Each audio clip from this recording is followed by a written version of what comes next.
In the shadowy realm of organized crime, few names resonate with the same level of infamy as Imre the Butcher Arakas. An international hitman with a notorious past, Arakas recently claimed to have turned down a staggering $5 million offer to betray Daniel Kinahan, a central figure in the Kinahan Cartel. This revelation, made from the confines of his Lithuanian prison cell, offers a rare glimpse into the intricate web of criminal alliances, law enforcement dealings, and the enigmatic world of a contract killer. As we unravel the layers of Imre the Butcher Arakas's clandestine world, where allegiances are forged in shadows and betrayal lurks at every corner, consider subscribing to our channel for more riveting insights into the underworld's mysteries. Now let's delve right into this. In a startling revelation, international hitman Imre the Butcher Arakas disclosed from his prison cell that he turned down a $5 million offer to provide information on Daniel Kinahan, the alleged leader of the Kinahan Cartel. Arakas, hired by the cartel for the murder of James Mago Gately in 2017, claimed he rejected the offer from Lithuanian police investigating him for another attempted murder and a killing. During an interview, Arakas asserted that Lithuanian police sought his cooperation to testify against Daniel, Christopher, his brother, and Kristi Senar, his father, in exchange for a share of the $15 million reward for information on the cartel leadership. He described the proposal as abnormal and refused to make any agreement with the Lithuanian police. Arakas highlighted that the offer included a promise of a new identity and relocation to the USA for him and his family. However, he dismissed the proposition, emphasizing the challenges of such a deal. The infamous contract killer revealed that conversations about the offer were recorded by Lithuanian police, but later erased from the board. Addressing his association with the Kinahan Cartel, Arakas denied being a formal member, emphasizing that the organization doesn't issue membership cards. He dismissed the label attached to him, stating it had little to do with reality. Currently held in a Lithuanian jail for his involvement in the murder of Deimantas, the Diamond Bugavicius, Arakas spoke about his time in the Irish prison system. He described Irish prisons as akin to a 3-star hotel, especially if one had connections with the Kinahans. Arakas claimed to have had a mobile phone during the COVID period in an Irish prison and contrasted it with his experience in a Lithuanian jail, where he encountered fleas and bedbugs. Despite evidence suggesting his involvement in the plot to kill Gately, Arakas bizarrely claimed to have been in Ireland for camping, downplaying his role as an international killer. He further revealed that the Garda National Drugs and Organized Crime obtained messages from his encrypted phone discussing plans to kill Gately. The prosecutor's office in Lithuania confirmed Arakas's arrest and an ongoing pre-trial investigation. The Estonian broadcast journalist, Katrin Lust, who interviewed Arakas, shared insights into the contract killer's demeanor and statements, acknowledging the challenges of discerning truth from his narrative. In addition to rejecting the $5 million offer, Arakas claimed to have turned down a deal related to an attempted murder and another killing, which would have secured his freedom by January 2025. He explained that face masks recovered from his home were for his birthday celebration, refuting allegations of their use in criminal activities. Arakas's criminal history spans over 30 years, and he remains a suspect in Estonia for multiple crimes, including murder, illegal drug trafficking, prostitution, and firearms offenses. His association with the Kinahan Cartel and the underworld paints a complex picture of organized crime, with Arakas providing a glimpse into the intricate web of alliances, police interactions, and his own perspective on the allegations against him. Arakas further alleged that he rejected another deal that involved admitting his involvement in an attempted murder and another killing, which would have led to his release in January 2025. Dismissing accusations that the face masks found at his home were intended for criminal activities, he insisted they were part of his 52nd birthday celebration. Notably, Arakas argued that he should be referred to as the diver instead of the butcher, citing his passion for diving. He has survived multiple murder attempts in the 1990s and faces suspicion in Estonia for a range of serious offenses. During his time in prison in Ireland, specifically in Portloy's prison, Arrakis claimed that it wasn't dangerous for him due to his association with the Kinahans. He mentioned sharing the prison space with senior Kinahan figures, including Fat Freddie Thompson, who is serving a life sentence for a murder conviction. Arrakis's criminal journey includes escaping from a courthouse in the 1970s after being arrested for a series of thefts. His expertise as an expert marksman is attributed to his involvement with the Estonian Defense League in the 1990s. Despite the serious nature of the charges against him, Arrakis has managed to maintain a certain level of notoriety and survival within the criminal underworld. The intricate details of Arrakis's criminal activities, alliances, and interactions with law enforcement agencies shed light on the complexities of international organized crime. The contrasting perceptions of prison life in Ireland and Lithuania, his unconventional claims, and the ongoing investigations add layers to the enigma surrounding the Butcher. As the legal proceedings continue, the full extent of his involvement and the dynamics of his relationships with criminal networks may become clearer. Arrakis, hired by the Kinahan Cartel to carry out the high-profile murder of James Mago Gately, vehemently rejected the substantial offer by Lithuanian police. He asserted that the proposal, aiming to dismantle the Kinahan clan, was both abnormal and impossible to consider. Amidst claims of promises for a new identity and relocation to the USA, Arrakis's defiance underscores the complexities of navigating the criminal underworld, where loyalty and betrayal coexist in a delicate balance.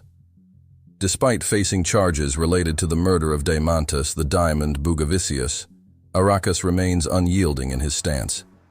His refusal to cooperate with authorities and his denial of involvement in the Kinahan organization contribute to the mystique surrounding this seasoned contract killer. Arrakis's criminal journey takes us back to the 1970s, when he daringly escaped from a courthouse after being arrested for a series of thefts. His trajectory from a fugitive to an expert marksman, owing to his involvement with the Estonian Defense League in the 1990s, adds layers to the complexity of his character. Despite facing serious charges, Arrakis has not only maintained a certain level of notoriety, but also showcased resilience within the criminal underworld. In the realm of crime and deception, Imre the Butcher Arrakis's refusal to betray the Kinahan Cartel, despite a lucrative offer, sheds light on the unyielding loyalty and clandestine dealings within organized crime. His insights, shared from a Lithuanian prison cell, offer a glimpse into a world where trust is a rare commodity and alliances can shift like shadows. As Arrakis faces charges and maintains his enigmatic demeanor, the intrigue surrounding his involvement with the Kinahan organization persists. This revelation is just a glimpse into the intricate tapestry of criminal enterprises, where individuals like Arrakis navigate a treacherous path, balancing allegiances and self-preservation. As we continue to explore the dynamics of organized crime, subscribe to our channel for more riveting stories, uncovering the mysteries and complexities that define this shadowy world. Your subscription supports our ongoing efforts to bring you in-depth analyses and exclusive insights into the dark recesses of the underworld. Thank you for being a part of our community, where curiosity meets the clandestine. Experts on international terrorism have revealed that the Kinahan Cartel worked with elements of Russia's military intelligence organization GRU to facilitate the distribution of drugs throughout Europe. Artem Kruglov, the editor of the website putinism.wordpress.com, has claimed the Irish cartel has worked in a joint business project involving Colombian drug traffickers and the GRU. The GRU, or Foreign Military Intelligence Agency of the General Staff of the Armed Forces of Russian Federation, also known as Russia's FBI, is the country's main spy agency. Kruglov claims that the Kinahan gang buys huge amounts of drugs in Latin America and then ships them to Europe, where they are sold to local criminal gangs.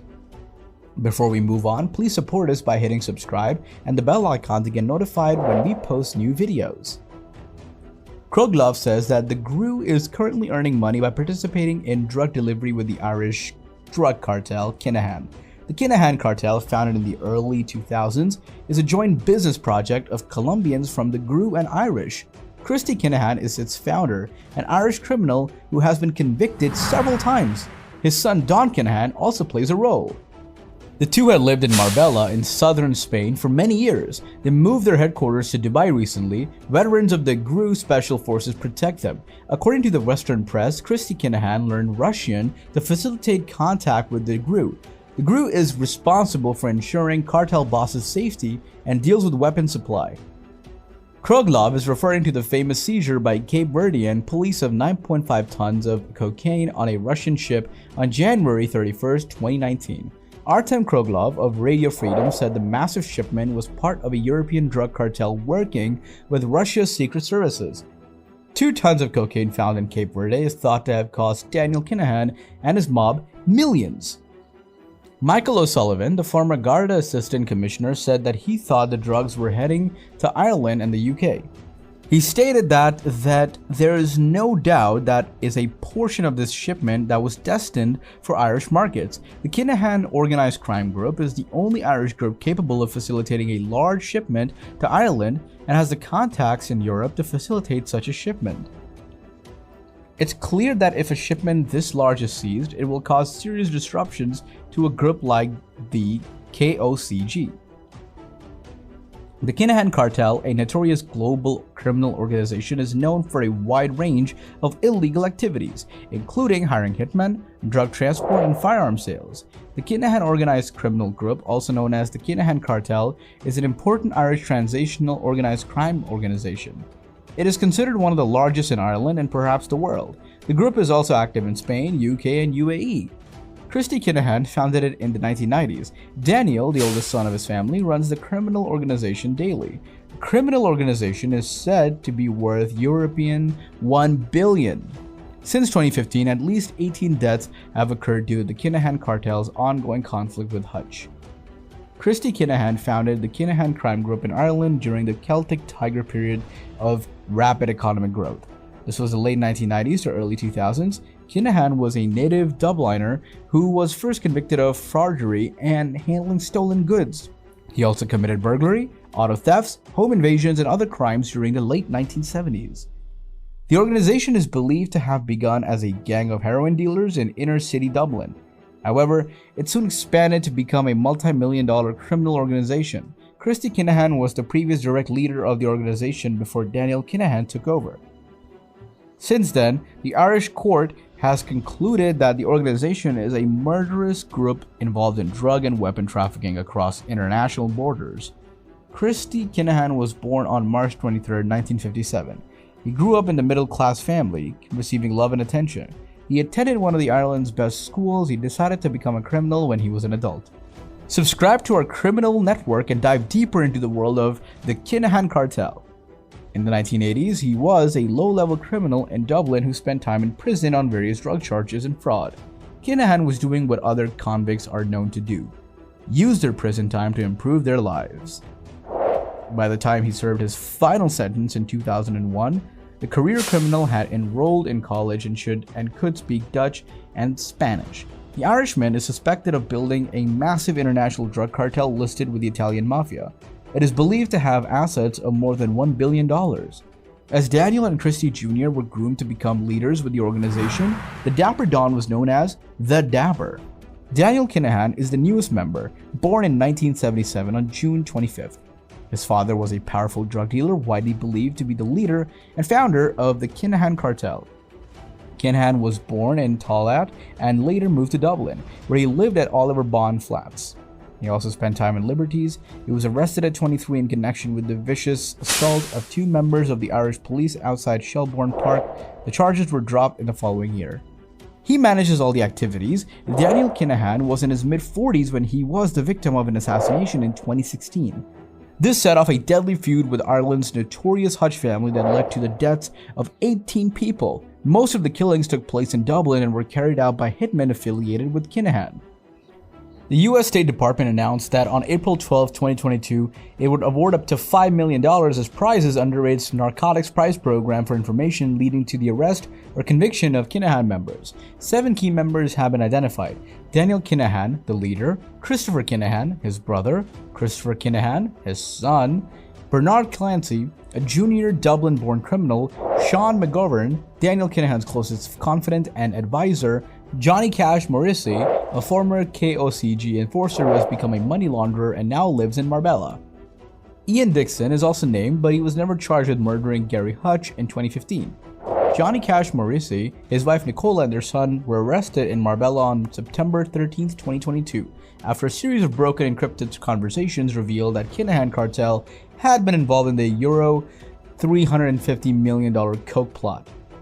The US sanctions were based on close ties to Daniel Kinahan. US authorities identified the three key figures of the Kinahan gang as Daniel Kinahan and his father, Christy Kinahan Sr., along with Christy Kinahan Jr. Garda busted Ireland's most covert criminal group with euros of 4 million worth of narcotics. Hutch Kinahan has been responsible for 18 deaths resulting from a feud between the two criminal organizations in Ireland. The Kinahan clan committed to the majority of these crimes. The main players are the Kinahan clan, led by Daniel Kinahan, and the Hutch gang, led by Gerry Hutch. There have been many attacks, most of which were shootings of members of the Hutch or Kinahan gangs, but despite some misidentifications, most of the attacks took place in Dublin. A few other incidents occurred in Ireland and Spain. The conflict began in 2015 with the murder in Marbella of Gary Hutch, Spain. It worsened in February of 2016 with the attack at the Dublin Hotel. In 2016, immediately after the attack on Regency Hotel, a special criminal task force was created within the National Drugs and Organized Crime Bureau to combat criminal gangs. This included the Kinahan and Hutch group. At least 10 Garda officers and 3 sergeants had banned the task force. It was meant to dissolve. In recent years, there have been rumors and speculation about the possible connection between Steven Gerard, one of Liverpool FC's most celebrated players and coaches, and the notorious Kinahan Cartel, an organized crime group based in Ireland. While many fans have dismissed these rumors as baseless gossip, others have pointed to various pieces of evidence that suggests a deeper connection between Gerard and the Kinahan Cartel. In this video, we'll be examining these claims in detail and exploring the shocking truth about Steven Gerard and his alleged link to one of the notorious criminal organizations in Europe. We'll be looking at the evidence that's been presented so far, including interviews, news reports, and social media posts, and assessing its credibility. We will also be examining the potential implications of these allegations for Steven Gerrard's career, reputation, and legacy. So, if you're ready to delve into this controversial and complex topic, then sit back, get ready for the shocking truth about Steven Gerrard and the link to the Kinahan Cartel. Steven Gerrard is a former English professional footballer who spent the majority of his career playing for Liverpool FC. Born in 1980 in Merseyside, England, Gerard joined Liverpool's youth academy at the age of 9 and made his first team debut at the age of 18. Over the course of his 17-year career, he established himself as one of the best midfielders in the world, known for his leadership, tenacity, and ability to score crucial goals. Gerrard's achievements at Liverpool include winning the UEFA Champions League, UEFA Cup, and 2 FA Cups, among other honors. He also played 114 times for the England national team, serving as captain for many of those appearances. Since retiring from professional football in 2016, Gerard has pursued a career in coaching, currently serving as the manager of Scottish Premiership club Rangers FC. Steven Gerrard is one of the most successful football players of his generation. He spent most of his career at Liverpool FC, where he won numerous titles and accolades. He also played for the England national team, where he was a key player for many years. However, despite his achievements on the pitch, rumors have been circulating for some time about his possible link to the Kinahan Cartel, a notorious criminal organization based in Ireland.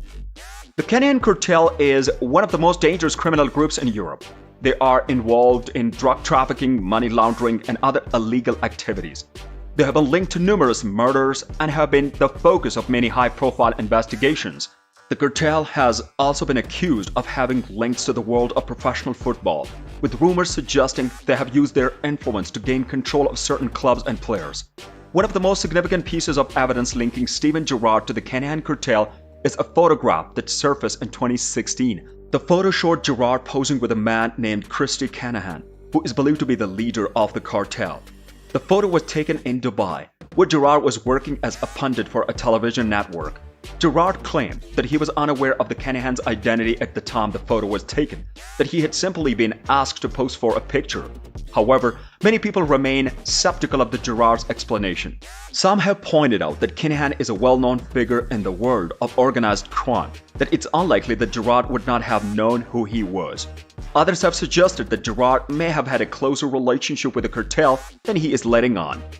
The Kinahan Cartel is a notorious criminal organization that originated in Ireland and is known for its involvement in drug trafficking, money laundering, and contract killing. The cartel was formed in the early 2000s by Christy Kinahan, who recruited individuals with expertise in different areas of criminal activity. Over the years, the cartel expanded its reach and established a significant presence in other countries, including Spain, the Netherlands, and the United Arab Emirates. The cartel is believed to have a vast network of associates, including corrupt law enforcement officials and politicians, which has allowed it to operate with relative impunity. Despite numerous law enforcement operations targeting the cartel, it continues to be a major player in the world of organized crime, with a reported annual turnover for over €1 billion. The Kinahan Cartel has been linked to numerous high-profile crimes, including the assassination of a journalist in Netherlands and a botched hit in Dubai hotel. Its activities have resulted in the loss of countless lives and have had a destabilizing effect on the communities in which it operates. In recent years, there have been allegations of a link between former Liverpool footballer Steven Gerrard and the Kinahan Cartel. The allegations surfaced after it was revealed that Gerard had been a guest at the wedding of the niece of the Daniel Kinahan, the alleged head of the cartel. However, there is no concrete evidence to support the claim that Gerard has any ties to the criminal organization. Gerard has denied any wrongdoing and has stated he was unaware of the alleged criminal connections of those involved in the wedding. It's worth noting that attending a wedding does not necessarily imply any association or involvement with the host's criminal activities. Nevertheless, the allegations have brought attention to the ongoing international law enforcement efforts to dismantle the Kinahan Cartel and its network of criminal activities, including drug trafficking and money laundering. Steven Gerrard is a retired English footballer who has been accused of assault in a nightclub in 2008. The allegations claimed that Gerard, along with other two men, got into physical altercation with a DJ over a song that was played. Gerard has denied these allegations and maintains that he acted in self-defense. He stated that DJ had been verbally abusive towards him and his friends and that he felt threatened. Gerard also claimed that he tried to defuse the situation by asking the DJ to stop playing the music and to talk to him calmly, but the DJ continues to escalate the situation. Gerard's defense argues that he was simply protecting himself and his friends from harm and that any physical force used was done in self-defense. The case is ongoing and the outcome is yet to be determined. The Kinahan Cartel has been linked to professional football through various alleged connections. These links include accusation of money laundering through the purchase of high-end properties in Spain and Dubai, as well as the use of professional footballers as couriers to transport drugs and cash across international borders. Additionally, it's been reported that members of the Kinahan Cartel have attended high-profile football matches and developed relationships with the players and managers. However, it's important to note that while these allegations have been widely reported in the media, there is no definitive proof of the direct link between the Kinahan Cartel and the professional football. Regardless, the potential involvement of organized crime in the world of sports highlights the need for increased vigilance and efforts to combat illegal activities in this arena. Following a high-profile crime or scandal, investigations are launched to uncover the truth and hold those responsible accountable for their actions. Depending on the severity of the crime and the evidence gathered, the legal ramifications can vary greatly. In some cases, criminal charges may be brought against individuals, resulting in prison sentences or hefty fines. In other cases, civil lawsuits may be filed, seeking compensation for damages incurred. Additionally, regulatory bodies may become involved, imposing fines or revoking licenses. It's also possible that no legal action will be taken if there is insufficient evidence to support a case. Regardless of the outcome, the investigation and legal ramifications serve as a reminder that everyone is accountable for their actions and that justice will be served. That's all we have time for in this video. We hope that we have shed some light on the alleged link between Steven Gerrard and the Kinahan Cartel. While the evidence is not conclusive, it's clear that there are some significant questions that need to be answered. If you have any thoughts on this topic, please leave them in the comment section below, and don't forget to subscribe to our channel for more videos like this one. Thank you for watching.